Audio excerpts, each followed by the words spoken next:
Don't you just hate it when your lipstick bleeds into the lip wrinkles around your mouth?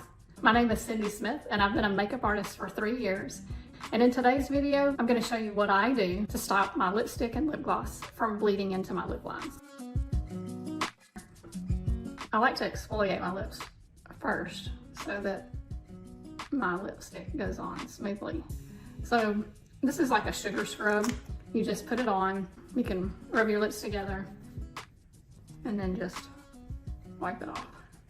And you want to make sure you start applying your lipsticks with dry lips. The next product is the secret weapon, a lip primer. You're just going to apply this primer just like you would a lipstick, all over your lips.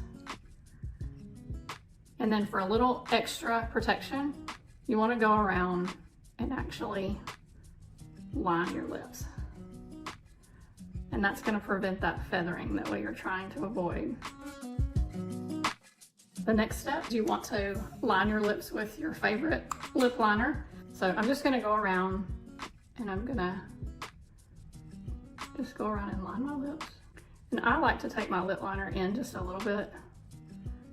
So that way, if I eat something or drink something, I'm not just left with a liner.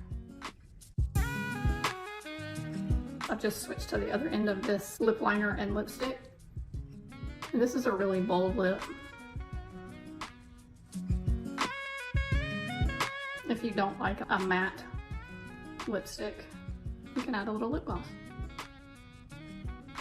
And that's it for today's tutorial. Thanks for watching.